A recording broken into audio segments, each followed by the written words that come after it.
You want to sell your products wholesale into stores, but you're not quite sure how to do that. Well, recently in the Home Fragrance Academy Facebook group, I held a live coaching session where I taught people exactly how to do that. I'm now going to play those slideshows for you so you can see exactly how to do that yourself. Enjoy. Welcome everybody to Selling Wholesale 101. Just to let you know that, as always, this video is going to be saved into your HFA dashboard. So everyone who's a member of HFA and you have an online account with us, under the coaching tab, you'll see all of the old coaching sessions that I have done, and this one will be there most likely tomorrow morning. But for now, we're going to get started with this one, Selling Wholesale 101. So let's dive straight in. During this piece of coaching, we're going to cover what wholesale is and why you should be offering it, what makes a good wholesale product and brand, how to get your pricing right, how to develop your offering, how to outreach to potential customers and actually get customers to sign up, and then how to get repeat orders, because that's what's going to drive your growth. That's one of the most important things that we talk about all the time, whether it's wholesale or actually through your website. So let's dive straight into what is wholesale and why you need to offer it. So wholesale is when you're selling goods in large quantities at a lower price to retailers or other businesses who then sell them to consumers. Obvious enough, isn't it? You sell your products at a lower rate, but in bulk, and then the people you sell it to resell to their customers. And the reason you should offer this is because you are selling more of your products in one go, which is going to increase your revenue, and it'll also expand your market reach because you'll be partnering with other businesses. It's an additional revenue stream, and that's something I talk about a lot. Is you always in business, you always need to sort of not have all of your eggs in one basket. So you want to be diversified as much as you can and have various different revenue streams, and wholesale is a very good one of those. So I would always recommend doing this at some point. And it's a very effective way of growing your business. Now, not only is it because you're going to be picking up stores and you're going to be getting larger orders through the actual wholesale side of things, but customers that visit those stores and buy your products might then Google your website and Google your business, go to your website and buy from you thereon. That's something that's happened to us a lot at Cozy Aromas and Waxkind. So it's a very good way of really growing your business in multiple ways. There are a couple of things you need to keep in mind though. You will obviously be making more products for wholesale orders. So it's the same amount of time and effort you put into all of your retail orders at the moment, but there'll be a lot more of them for lower margin. Businesses will want payment terms. So your first order will typically be payment up front, but when they come to repeat orders, they will expect 30 days terms, sometimes even 60 days. And it takes time to build your connections and of course the customers. This is something that you have to put a lot of time and effort into, which I'm going to come on to. And you have to make it as easy as possible for your retailers. So it's not just a case of you selling them products. You have to provide ongoing support to them. You have to provide them with posters and point of sale displays, all that kind of stuff to make it much easier for them to sell your products in their stores. Basically, they just want to receive your products, receive some leaflets and some sales collateral, make a little display, job done. So what makes a good wholesale product and brand? So whatever your product is, there needs to be a strong market demand for it. And if you're in home fragrance, then there certainly is that. If you're in skincare or cosmetics, then of course there is that as well. So typically you guys watching this in home fragrance or cosmetics, there is a strong market demand. You need to make sure that all of your products have consistent quality, because your retailers, you can't try and trick them or anything like that, because they will be able to spot when things are slipping. So you have to make sure that all of your products, you have a standard manufacturing process and everything is the same high quality. You really do need to have a unique selling proposition, a USP, to make you stand out, because there's so many different home fragrance products and wax melts and all these things that all look the same.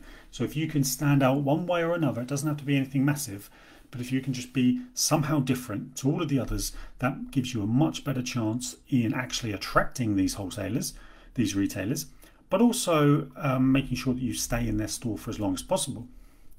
You need to have a reliable supply. Your stockists are not going to want to wait weeks and weeks and weeks for you to make products and be out of stock of things and waiting for oils and all that kind of stuff. So if you're going to get into wholesale, then you need to be able to ensure that you can get a reliable supply of your ingredients. Now, eco-friendly. Being eco-friendly is a very key thing for stockists, for retailers these days. This is a lesson that we learnt, which I'm going to come on to shortly, because this is a big thing, being eco-friendly, whether that's using cardboard packaging or renewable materials, all of that kind of stuff. These are all things that are selling points that a lot of stockists will want to make sure that you are. So they will only stock products that are eco-friendly or renewable, that kind of thing. And you need to have really good profit margins in your products, and this is for wholesale. So whatever your wholesale price is, your retail, the stockist, the retailer that's selling your products need to have a very strong profit margin in there. Again, I'll break this down very shortly as well. So this is just an overview. And effective branding and packaging. So your brand needs to be really nice, bright, and it stands out, as well as your packaging as well. It can't just be run-of-the-mill that you see everywhere. Otherwise, it'll just blend in with everything else. So you do want to have effective packaging, but also it needs to be packaging which can be displayed nicely and effectively within a store. Again, I'll come on to this with some examples of how we went wrong with Cozy Roamers here, but so to give you some ideas, and I'll do that in the next couple of slides. And as I briefly touched on a little while ago, you do need to offer a lot of support for retailers as well, helping them to sell your products through posters, point of sale displays, little display signs that'll go next to your products, all of that kind of stuff. So this is some of our fails actually, and Cozy Aromas was not successful on the wholesale side of things. Very successful as direct-to-consumer brands selling through our website, but not so much through wholesalers. And one of the main reasons for this is the actual plastic packaging, because people want to stay away from disposable plastic. Our retailers absolutely wanted to do this, and it was very difficult to get shops to want to stock this. They didn't even really want to see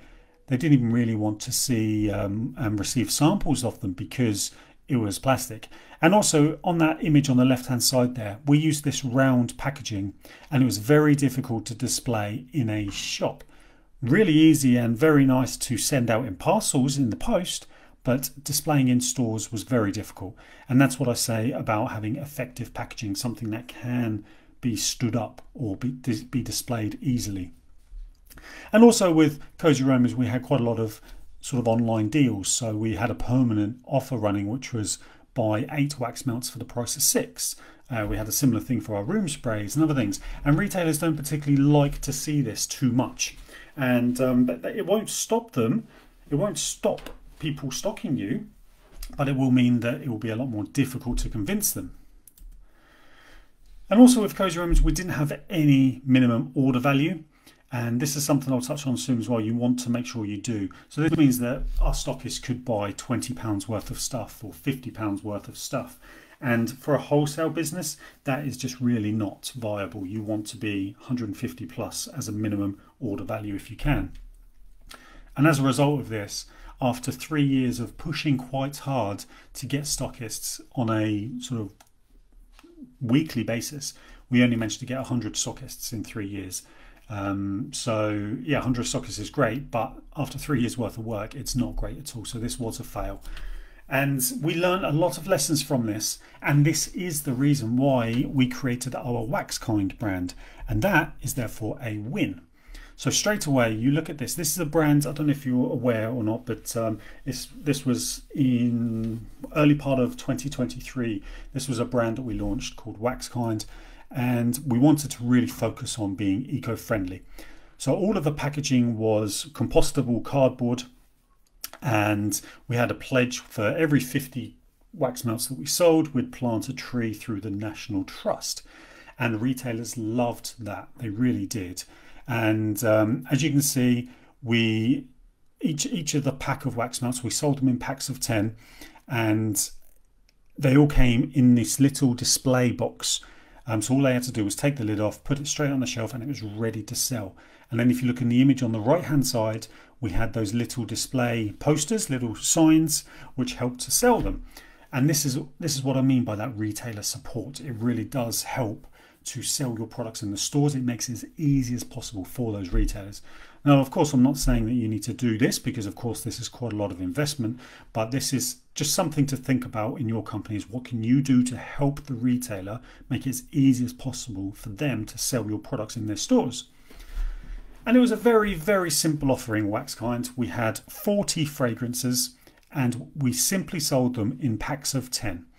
That was what the retailer bought. They bought a box of 10, and it was 10 per scent as well. So if they wanted baby powder, it was a box of 10. That's all that we sold, was in packs. Well, as I say, we offered lots of retailer support, and we had £150 minimum order value, which meant that for £150, the retailer got a significant amount of wax melts to last them quite a while, to have a nice offering. And also it meant that it was very scalable for us, because all we had to do was make lots of these packs, keep them on the shelf, and whenever an order come in, we just pick them like we would any other order. But at £150 minimum order value, it gave us plenty of margin there to keep reinvesting. And as a result of pushing this with some nice imagery, we actually managed to get 60 stockists in the first 2 months. So as you can see, it was much more of a success, and it continues to grow and continues to do very well. And that is actually stocked in some very prominent garden centres local to us here in the east of England, and also a chain of shops in London. I think they've got 15 to 20 stores, something like that. That was actually our largest client. They stocked them in all of their shops. And when you pick up things like that, it's such a buzz when you get those orders come through. You know, they are for thousands and thousands of pounds per order. So yeah, this is where you should, in my opinion, you should aim. And the data that we have collected over the past 6 years suggests that this is the way to go. Now, what you need to do is get your pricing right. If you've been a member or followed us for a little while now, you'll know that I talk about pricing quite a lot. So I'm going to quickly recap that. But retailers typically want a 2.4 times markup on products, or an absolute minimum of a 2 times markup. So whatever it costs you to make your product, you multiply that by 2, and that's your wholesale price. That wholesale price, you then multiply that by 2 or 2.4, and that is the retail price that you're selling through your website, and that your retailers will sell in their stores. I'll break this down for you shortly as well. And make sure you're selling in packs.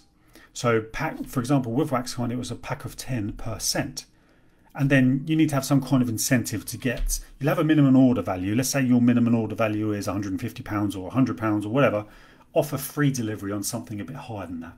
So if your minimum order value is 100, offer free delivery on orders over 150, that kind of thing, to encourage those higher order values.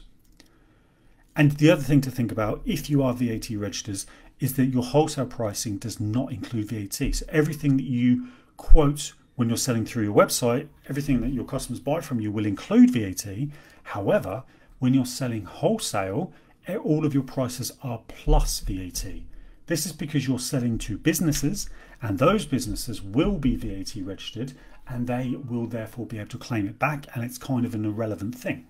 So that's something to bear in mind, which means more margin for you. So here's an example for you. Let's say it costs you £2 in materials to make a particular product. Your wholesale price will therefore be £4 because you've doubled it. So that is the price that you are charging your retailer, and this is per unit.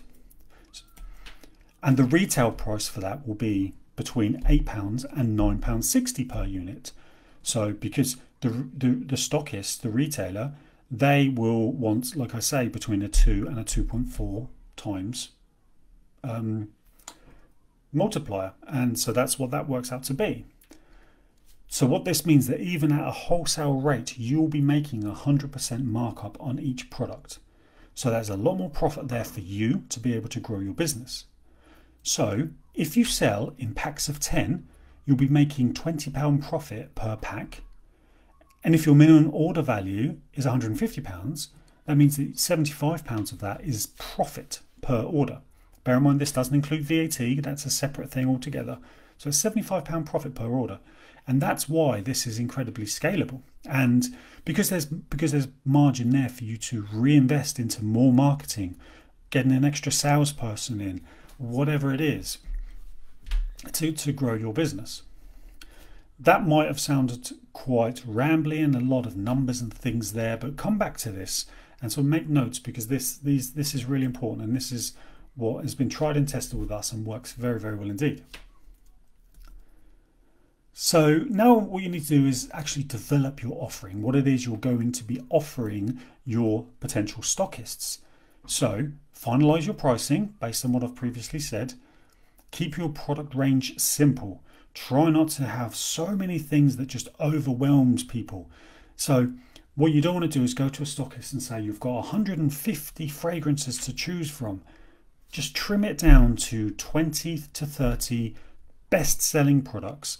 You are the one that are almost making the decision for the retailer. They want to stock the products. They don't know what sells, what doesn't sell. They rely on you to tell them what sells. So if you can just say to them, this is our 10 best-selling fragrances, this is what you need to stock, that makes it much easier for them. Sell them in packs, make sure you do that. Now you want to develop your trading terms, and this is how you're going to operate, and it's for you to set out, not your retailer. So typically what we did, and we tested this, and this is what we settled on, which works very well, is first time orders are pay up front. You send them an invoice, they pay direct into your bank account, you then send out the products. And then once we've sort of built up a rapport and they were happy and everyone was happy, we then set them on 30-day payment terms. And that means when they place an order, they get an invoice on 30-day terms, you send out the products, and then 30 days later, they pay that invoice. Now the thing here is a lot of people pay late. That's kind of just how it goes, unfortunately. So you have to be on it and you have to keep reminding people. But you know, if they're a good stockist, which you would have vetted them beforehand, then they will pay. Create point of sale displays. This doesn't have to be anything expensive. It certainly wasn't for Wax Kind. We had A5 paper printed from our office, and then we had just little plastic displays that you would slide them into. We would send them out with orders for first time stockists, and that worked very well for us. Now I do talk when it comes to marketing, I do talk quite a lot about posting on social media, and then just raw photography, nothing edited or anything like that, nothing fancy, works very well. With stockists and retailers, you do need high quality photos. So if you're good at taking photos yourself and you're quite fancy like that and artistic, then go for it.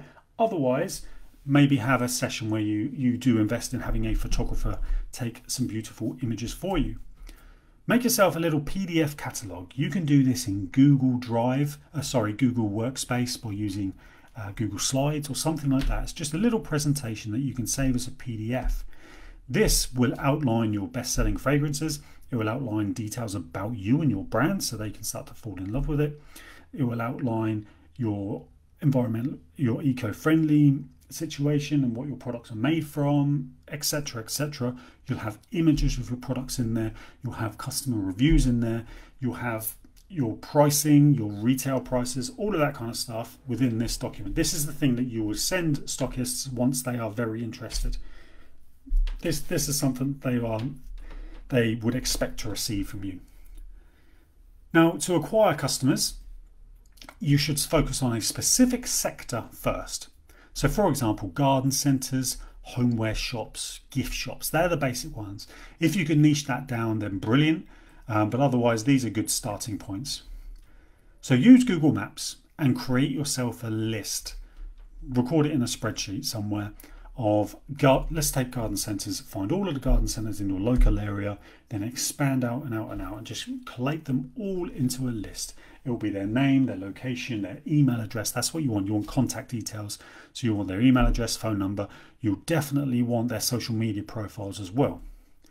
And that's because you're going to be sending Instagram and Facebook DMs, and you'll have a follow-up process. These DMs work so much better than emails. Emails are so easy to ignore, and they are often ignored. But we found that DMs, certainly on Facebook from a personal account, work so much better. And in your HFA account, under the premium resources section, there is a wholesale scripts document where I've outlined exactly the scripts that we used for Cozy Aromas and for Waxkind, which helped us to get lots and lots of stockists. You can copy and paste them. So you can find that in your HFA account. What you need to do when you're reaching out to these stockists, these potential stockists, is make every message unique. This is where it takes time. You must not copy and paste messages, because if it looks like a sales message, looks like spam, it will be treated as spam. And you want to start off by complimenting their products and their brand. Try and pick out a specific product so they know this isn't written by a bot or a copy and paste message. It is unique to them. And then explain why you feel like your products would work well for them, and then offer to send them a sample. That's all you want to do at this point. You don't want to send them any PDFs, anything like that. Just say, I'd love to send you a sample of my products. I think it'll be brilliant. Can I do this? And then you want to keep following up. So a lot of people will of course ignore you, but you will get quite a number of responses as well. And then once you've sent a sample out, you then want to have a follow-up process where you're asking for feedback. And then once you've got feedback, you're then sending them your pricing and terms document, and then you are asking for the sale. Now let's get into some numbers, and these numbers are loosely taken from our success with Waxkind. So everybody who you message to, send them a sample, 10% of those people will say yes. So it's quite high. This is because there's zero commitment from them other than saying yes to a free sample. But, by the way, this only works if you are crafting unique messages. Don't just send copy and paste messages, because that will not work and you will not get 10%. You will get a lot less than that, I promise you. We've done it and it doesn't work. Now, 20% of everyone who receives a sample will place an order with you. And 60% of everybody who placed an order will place repeat orders with you. This is the numbers we're working with Waxkind. So if you contact 1,000 people with unique thought out messages, as you can see, that takes a long time, but this is the kind of effort you need to do. You'll end up sending out 100 samples, you'll get 20 orders, and then you'll end up with 12 repeat ordering stockists. That is a beautiful little campaign and a beautiful start to becoming a wholesale supply business. Other ways to get customers are through trade shows. So you've got the Ideal Home Show, which I believe is down in London. You've got the Autumn and Spring Fair, which is up in Birmingham. And then you've got the Home and Gift Buyers Fair, which is in Harrogate. They are three very big ones. There's plenty of others around, but trade shows are good. They do cost quite a bit, but they can work very well for building connections. Cold calling, don't sort of discount that. Cold calling is very good, and you get a straightforward yes or no answer. Phone a retailer, again, compliment them, and then just say you've got a product, a wax melt that you think would be perfect for the brand. All I'd like to do is send you a free sample. Is that okay? Yes or no? And they are more likely to say yes on a cold call, because they have to make a decision there and then. Another way of doing it is, which we test as well, is simply send samples to cold audiences. So the first they hear about you is once they've received a sample. Within that sample, you'll have a little cover letter, of course, to explain what you're doing and all this kind of stuff. And then you phone them a few days later to follow up.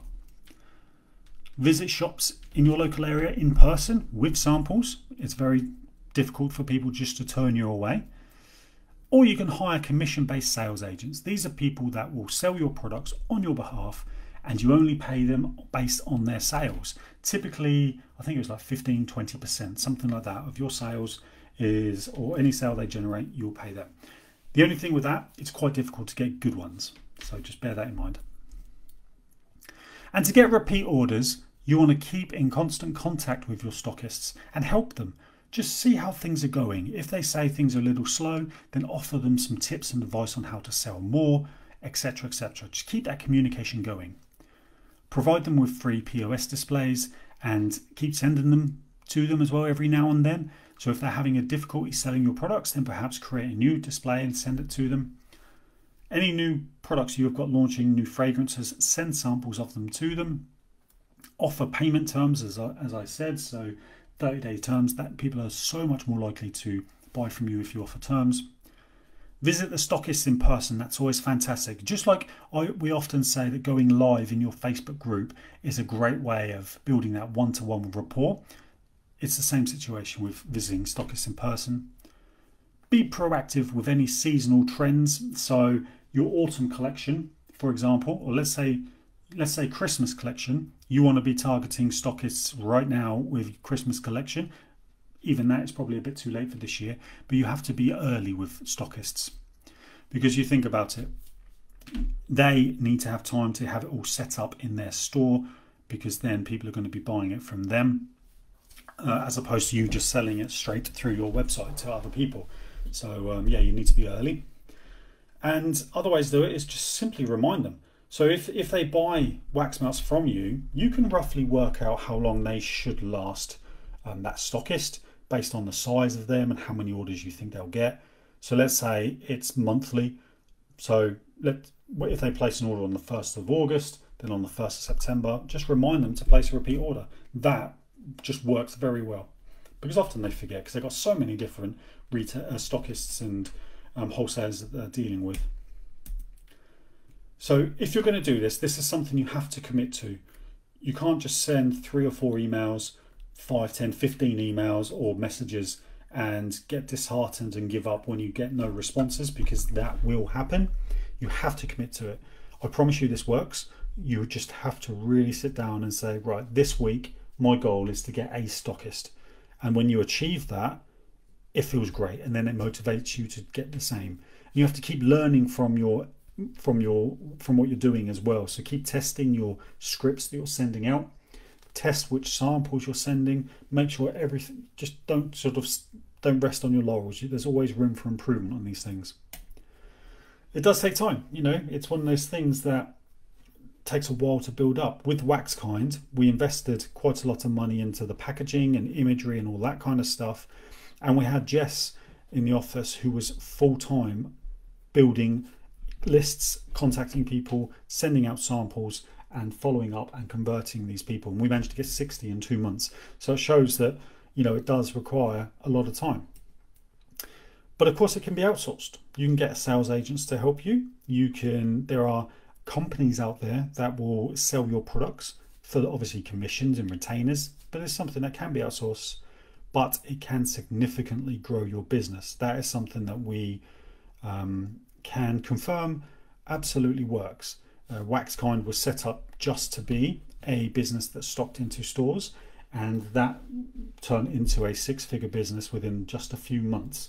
It works incredibly well, and I highly recommend doing it. So there you go, that's it.